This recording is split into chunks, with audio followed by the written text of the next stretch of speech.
bilang hubungannya hangat Pak antara Pak Jokowi dengan PDIP ini. Nah, hubungannya emang hangat betul, emang hangat dengan Mbak Puan hangat.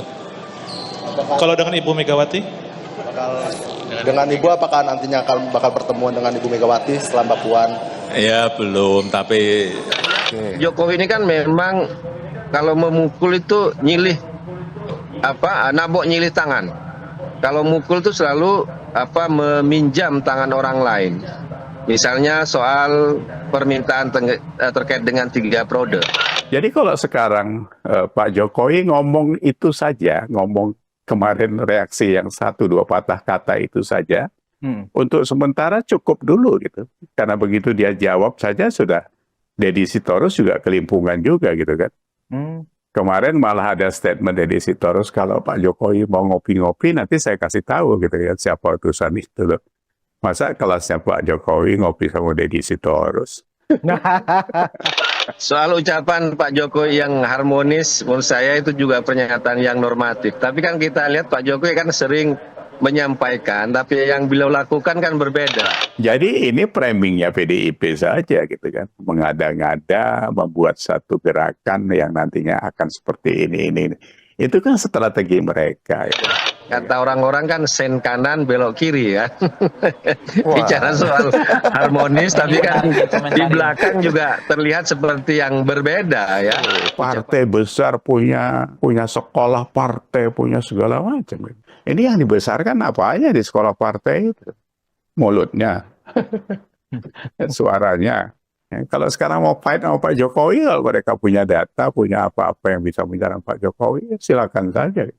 Nanti rakyat akan menilai kan gitu Mas Budius. Pak Jokowi, izin menanyakan juga, apakah Pak Jokowi akan melanjutkan pertemuan dengan Ibu Megawati? Ini kan sudah bertemu dengan Ibu Puan. Apakah Pak Jokowi akan melanjutkan pertemuan lanjutan dengan Ibu Megawati sebagai bentuk rekonsiliasi dengan PDIP setelah bertemu dengan Ibu Puan setelah ini? Tadi kan dibilang hubungannya hangat Pak antara Pak Jokowi dengan PDIP ini. Nah, hubungannya emang hangat betul, emang hangat dengan Mbak Puan hangat. Kalau dengan Ibu Megawati? Dengan Ibu apakah nantinya bakal pertemuan dengan Ibu Megawati setelah Mbak Puan? Ya belum, tapi akan apa ya? Ke depan saya kira akan baik-baik saja. Antara Pak Jokowi dengan Bu Puan ada maksud tertentu nggak? Kira-kira untuk menengahi, karena kan di publik ada gambaran Pak Jokowi dengan Ibu Puan tidak baik-baik saja dengan PDIP khususnya. Kalau kita lihat sejarahnya kan memang seperti itu, bahwa PDI Perjuangan memberikan kontribusi yang besar terhadap Pak Jokowi. Ya, ada 5 tiket dari wali kota, gubernur, pilpres untuk anak menantunya, 7 tiket semua total. Kemudian itu kan diakhiri dengan pengkhianatannya Jokowi. Dan kalau kita lihat Jokowi ini kan memang kalau memukul itu nyilih nabok nyilih tangan. Kalau mukul itu selalu meminjam tangan orang lain. Misalnya soal permintaan terkait dengan 3 periode. Itu kan orang-orang sekitarnya aja yang disuruh menyampaikan kepada publik ya. Dan itu sudah kita dengar lah secara umum. Nah, dalam kasusnya Mas Hasto ini ya kami melihat ada dugaan juga di situ, ada permainan juga. Ya paling nggak pengaruh dari Pak Jokowi terkait dengan misalnya kalau kita bicara pengangkatan komisioner KPK yang masih terhubung dengan Pak Jokowi, komisioner KPK yang baru ini. Karena kami lihat tanggal 20 baru dilantik, tiba-tiba 20 sore sudah gelar perkara kasusnya Mas Hasto. Ini kan menurut kami keanehan yang luar biasa ya dalam konteks kasusnya Mas Hasto. Pak Jokowi itu kan gini Mas Budius, dia orang yang punya kebajikan komplit ya. Makanya kebijakannya biasanya bagus. Kata kalau ini kan kebajikan ini menyangkut dengan moral ya. Seperti kejujuran, keadilan, kesabaran. Itu kan ada di diri Pak Jokowi itu. Jadi saya dapatkan dari beliau itunya yang paling kuat. Karena kita tahu latar belakang beliau seperti apa. Nah, jadi kalau sekarang Pak Jokowi ngomong itu saja, ngomong kemarin reaksi yang 1-2 patah kata itu saja, Untuk sementara cukup dulu gitu. Karena begitu dia jawab saja sudah Deddy Sitorus juga kelimpungan juga gitu kan. Kemarin malah ada statement Deddy Sitorus, kalau Pak Jokowi mau ngopi-ngopi nanti saya kasih tahu gitu ya siapa utusan itu loh. Masa kelasnya Pak Jokowi ngopi sama Deddy Sitorus? Nggak kelas ya menurut Pak Yas ya? Ya bukan merendahkan Deddy Sitorus. Iya. Tapi kalau mau cari apa ya kelas bantam ya jangan mau main sama kelas berat bos. Ya bisa dikuliti loh gitu kan. Ya itu saya pikir reaksi Pak Jokowi ya seperti Mas Budius katakan tadi dan kawan-kawan di lapangan juga sama. Sebenarnya terlalu lama Pak Jokowi kalau menurut ukuran kita gitu. Kita ini kan orangnya nggak sabaran gitu kan. Benar. Ya kan? Dibantai sana sini kayak gitu dia tenang saja mesok. Kayak dari adili Jokowi sampai sekarang kan di medsos begitu luar biasa. Entah siapa yang modalin itu ya kita bisa baca lah ya. Adili Jokowi semua keluarganya. Loh, yang dari dulu yang dibilang Pak Jokowi kalau mau nuntut ya tunjukkan aja buktinya diadukan ke KPK atau di mana di ranah hukum yang lain ya silakan gitu. Masa teriak-teriak aja kan gitu. Ya, Kira-kira bentuk attacking dari Pak Jokowi selain diam aja seperti yang Pak Yas maksudkan itu, apalagi Pak? Apakah misalnya beberapa nama dari 9 itu mulai akan dipanggil kejaksaan atau KPK atau seperti apa Pak Yas? Karena kan ini battle-nya kan sudah jelas. Battle ini sebenarnya antara Megawati dengan Jokowi sebenarnya ya kan. Megawati merasa kasus Hasto ya tetap dianggap sebagai politisasi hukum dan itu bentuk dari reaksi dari Pak Jokowi ketika beliau dipecat dari PDIP. Kan begitu Pak? Gimana Pak Yas? Saya sih bisa iya, bisa tidak. Rivalitas yang selalu dibangun oleh Bu Mega ini kan efeknya jelek gitu kan. Jadi kan kalau kita pakai analogi yang apa ya, kan sekarang kita selalu bilang di negeri ini kan kalau bisa dipersulit ngapain dipermudah gitu kan. Nah kalau Bu Mega kalau bisa dipermusuh ngapain diperkawan kan gitu. Jadi semua yang berseberangan dijadiin musuh gitu. Sebenarnya kan itu tidak bijak dari dulu kan seperti itu. Nah kalau urusan dengan beda pilihan yang memicu sampai sekarang ini ya orang semua tahu lah. Karena terus efeknya kan Ganjar kalah dan sebagainya. Nah kalau pertanyaannya kapan nanti Pak Jokowi bereaksi lebih besar lagi gitu. Saya pikir yang seperti saya katakan tadi ini orang sabar, orang punya kebajikan yang luar biasa. Ini bulan puasa pasti dihitung juga sama Pak Jokowi, ya kan? Dia ya orang yang punya sopan santun, punya unggah-ungguh yang begitu kuat gitu. Jadi nggak sembarangan. Strateginya nanti apa ya kita nggak tahu. Yang 9 orang ditarget itu juga. Apakah itu juga bluffing saja dari Deddy Sitorus kan gitu ya. Kalau obrolannya tadi apakah juga menyangkut soal hubungan dengan PDIP Pak? Dengan Mbak Puan tadi ngobrolin soal hubungan dengan PDIP belakangan ini Pak.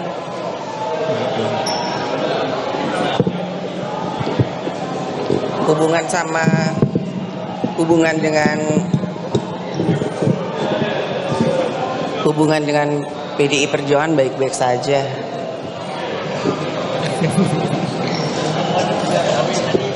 Soal ucapan Pak Jokowi yang harmonis, menurut saya itu juga pernyataan yang normatif. Tapi kan kita lihat Pak Jokowi kan sering menyampaikan, tapi yang beliau lakukan kan berbeda. Kata orang-orang kan sen kanan belok kiri ya. Bicara soal harmonis, tapi kan di belakang juga terlihat seperti yang berbeda ya. Ucapan-ucapan dari Pak Jokowi. Dan kita ngelihatlah kasus dari banyak sebelumnya seperti misalnya waktu itu menolak pencapresan Gibran ya kan. Ternyata di balik itu sangat aktif ya. Kalau kita membaca misalnya laporan majalah Tempo dan bocor alus ya. Jadi wartawan nanyanya ke Pak Jokowi. Ini gimana statementnya Mbak Puan? Nah, yang bikin masalah siapa? Kok saya disuruh islah? Pak, kalian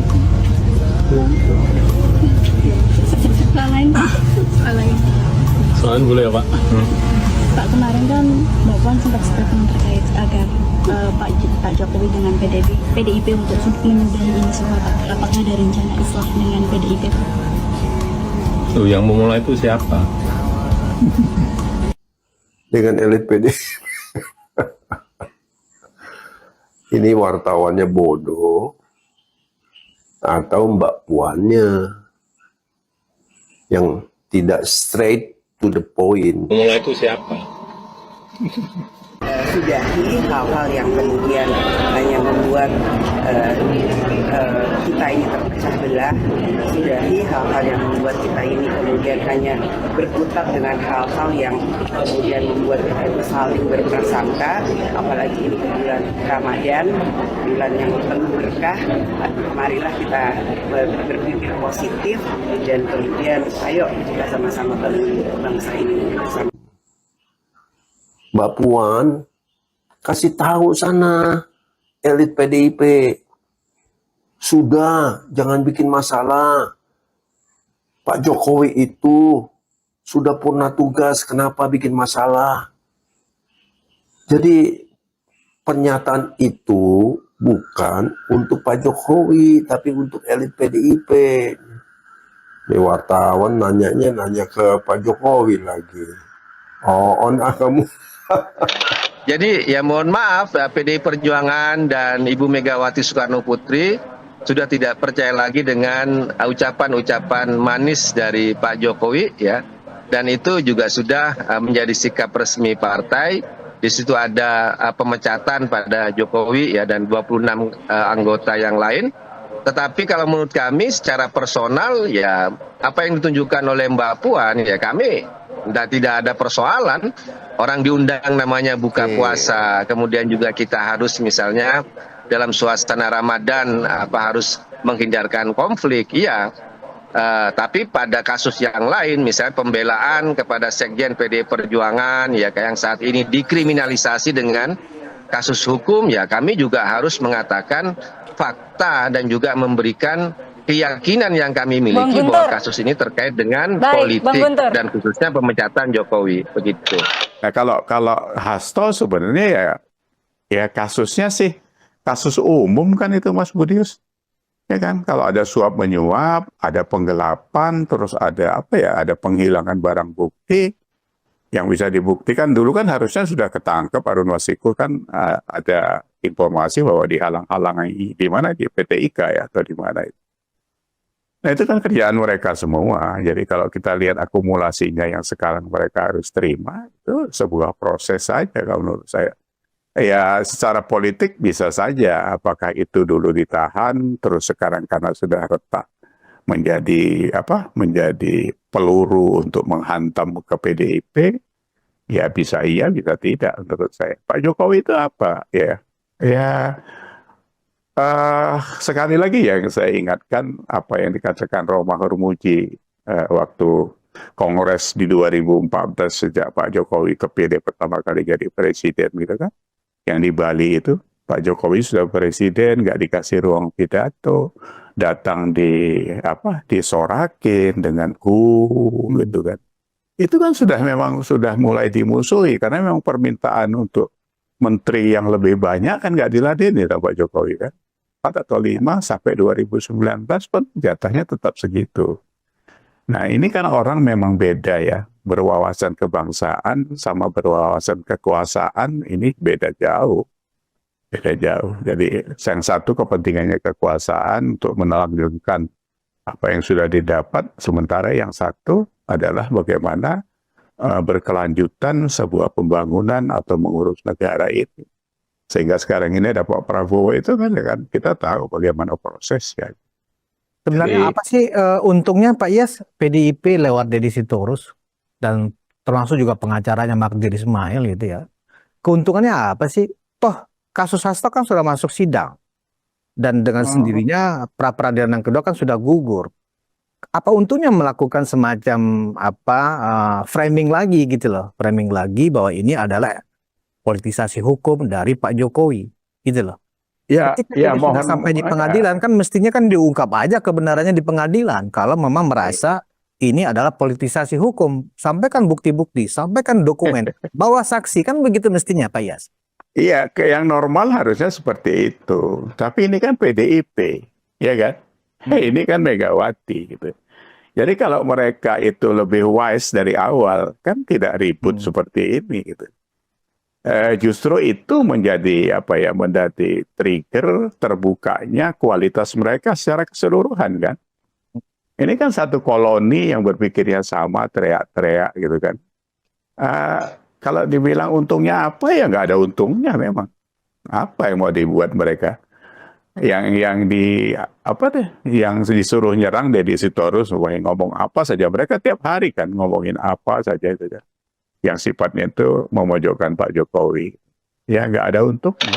Bahwa Pak Jokowi itu mementingkan kepentingan publik, tapi itu Jokowi 2014, 2019 awal. Jokowi adalah Berarti udah ada berubah gitu ya. Tapi kan di akhir-akhir kan kami melihat Pak Jokowi kan lebih mementingkan keluarga, ya kan? Kami melihatnya seperti itu. Ini kan fakta yang juga nggak bisa dibantah, ya kan? Berusaha dengan sekuat tenaga bagaimana anak sulungnya menjadi wapres, ya kan? Ini juga adalah sampai ada masalah di Mahkamah Konstitusi melalui adik ipar dia yang juga pamannya Gibran. Ini juga nggak inilah menurut kami politik basa-basi dan antara ucapan dan berbeda dengan tindakan menurut kami juga harusnya sudah diakhiri. Kalau masih menjabat, ya kan, menurut kami ya bolehlah berpolitik seperti itu ya. Tapi ketika kita sama-sama sudah melihat selesai, di situ ada kehendak evaluasi dari masyarakat ya. Kita juga harus membuka ya. Jangan terus membela diri dengan membuat komentar yang menurut kami ya, yang semakin ya memperburuk keadaan. Pak Jokowi kan saya bilang ini kan kayak minum obat 3 kali sehari ngomong ke media di rumahnya di Solo ya. Kami nggak tahu ya apa urgensinya, tapi kan kami lihat semua isu kan dikomentari oleh Pak Jokowi ya. Kalau kita benar-benar mau bicara soal katakanlah mengajak kepada harmonis ya. Kalau kami lihat kan kalau Mbak Puan kan menjaga benar statement pernyataan di media ya. Pak kapan harus ngomong, kapan tidak. Kalau Pak Jokowi ini kan hampir tiap waktu ya bicara ke media apapun isunya juga dikomentari. Kalau bagi kami di PDI Perjuangan ya kalau memang harus menyebut Pak Jokowi ya kami harus sebut. Misalnya kasus Mas Hasto.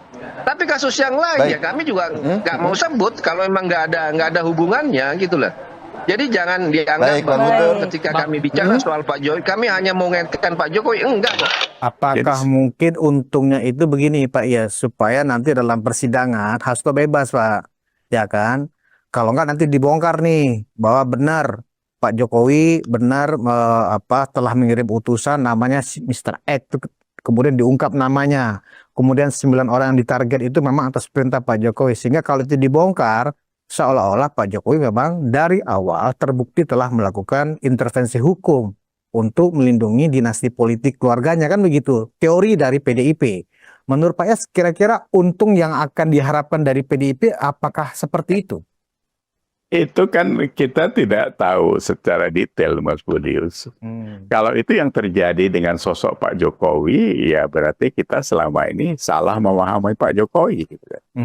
Tapi kalau sampai sekarang, saya masih yakin dia tidak seperti itu.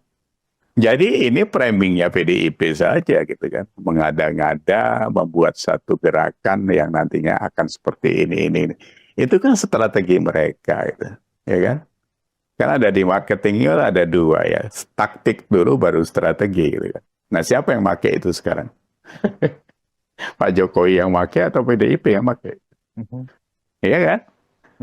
Kalau mereka punya analisa yang bagus, punya kepribadian yang bagus, punya pemikiran yang bagus, ya tidak seperti ini memang. Mereka kan harusnya gini ya, kalau kita pernah belajar ya Mas Budi, saya orang-orang lama kan masih punya, saya masih pakai sampai sekarang, dari sudut marketing, dari apa, yang SWOT analysis itu kan. Ya, SWOT ya. Iya, SWOT itu paling efektif dipakai. Strengthen-nya apa? Di PDIP menghadapi Jokowi inilah, bukan ngajari deh. Menghadapi Pak Jokowi ini strengthen-nya apa PDIP? apa massa atau 16%, apa-apa gitu strengthen gitu kan. Terus apa? Weakness-nya apa gitu. Kalau ini diserang seperti apa baliknya dan sebagainya. Opportunities-nya apa? Yang terakhir ancamannya apa? Masa orang-orang yang Orang-orang hebat di sana ya? Hebat lah, ada Todung. Nggak bisa menganalisa SWOT itu secara terukur kan begitu? Iya dong. Masa partai besar punya punya sekolah partai, punya segala macam. Ini yang dibesarkan apanya di sekolah partai itu? Mulutnya, suaranya. Kan nggak gitu. Jadi kualitasnya yang saya lihat agak sedikit ada question mark juga di situ. Ini kan sekarang udah kebaca orang. Yang membuat mereka makin lemah itu karena medsos begitu terbuka sekarang. Jadi kebaca orang, teriak pagi itu langsung sampai seluruh Indonesia kan gitu. Terus yang diomong itu ngomong kosong semua itu. Dijengkali orang sekarang. Ya, kalau sekarang mau fight sama Pak Jokowi, kalau mereka punya data, punya apa-apa yang bisa menyerang Pak Jokowi, ya silakan saja. Nanti rakyat yang akan menilai kan gitu, Mas Budius. Ya. Kira-kira persepsi publik dengan sikap PDIP yang seperti ini, apakah kemudian, ternyata Pak Jokowi ada begini-begini nih, kemudian menjadi ragu dengan dalam memberikan dukungan selanjutnya kepada Pak Jokowi dan keluarga, atau ternyata itu tidak berpengaruh di mata publik secara mayoritas? Menurut Pak Yas gimana framing yang dibangun oleh Deddy Sitorus ini? Nggak ngaruh. Nggak ngaruh? Nggak ngaruh sampai sekarang. Saya kan ngobrolnya sama kelas-kelas akar rumput di sini banyak. Nggak ngaruh karena sekarang sudah nggak digubris. Dari sejak kemarin waktu kampanye Pilpres sampai pemilihan itu kan di situ menunjukkan sikap yang luar biasa. Saya kan pernah ngomong sama Mas Budius. Di sekitaran saya ini begitu kuatnya PDIP, ambrol semua. Nah kalau dia udah ambrol di dalam, bagaimana dia mengangkatnya lagi? Apalagi sekarang perang terbuka seperti ini kan, orang makin melihat kualitasnya, apalagi kalau tidak bisa dibuktikan. Kemarin Hasto aja ditunggu orang kan itu, ada video, ada segala macam yang dibilang di Rusia, diumpetin di kamarnya Putin kali ya, kemana-mana. Ini jeder nggak ada apa-apanya, videonya video Hasto beropini sendiri. Ketawa orang tuh. Sudah nggak bisa, Mas. Jadi nggak ada ngaruhnya. Menurut saya sih, saya bisa mengatakan itu kok. Ya, kita harus tahu juga bahwa kepanikan PDIP ini kan menyangkut 2029. Karena kalau Pak Jokowi masih begitu kuat pengaruhnya, siapapun nanti yang diusung menjadi presiden atau pasangan presiden wakil presiden, itu cawe-cawenya dampaknya gede, bos. Sementara dia sudah pecah kongsi sama Pak Jokowi, PDIP, dan tidak punya siapa yang calon kuat dari PDIP. Mau diajukan Ganjar lagi ya, gulung tikar. Kalau Pak Yas bagaimana ya menilai ketika sidang perdana kemarin di Pengadilan Tipikor, itu Hasto melakukan orasi politik dan mengatakan dirinya adalah tahanan politik, bukan tahanan koruptor gitu loh Pak Yas. Seolah-olah ingin men-underline lagi bahwa Hasto itu menjadi tahanan politik gara-gara dendam dari Pak Jokowi dan keluarga.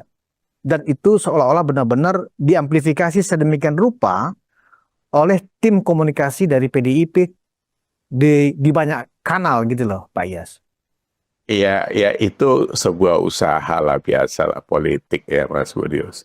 Tahanan politik seperti apa, wong kasusnya jelas. Penyuapan kepada KPU, kan itu yang diusut terus kan. Menghilangkan barang bukti dan sebagainya. Kalau dikaitkan sama politik, ya bisa-bisa saja. Tapi menurut saya sudah jelas terang benderang kasusnya Hasto itu. Kalau prosesnya saja kan 3 kali berkirim surat, Hasto dan Bambang Pacul, Hasto Yasona, Hasto Bu Megawati, yang mengajukan Harun Masiku untuk PAW itu kan. Padahal dia suaranya cuma 5.800 sekian kan. Sementara Priska siapa itu namanya itu yang 44.000 itu. Ini kan sama juga dengan kasus-kasus yang lain di Jawa Timur di mana-mana. Jadi saya pikir ya itu framing, Mas Budi, sebuah usaha bisa membelokkan ini. Tapi kalau sekarang opini yang dibentuk itu tidak merubah apapun proses hukum di KPK dan persidangan, saya pikir itu. Kita lihat aja nanti.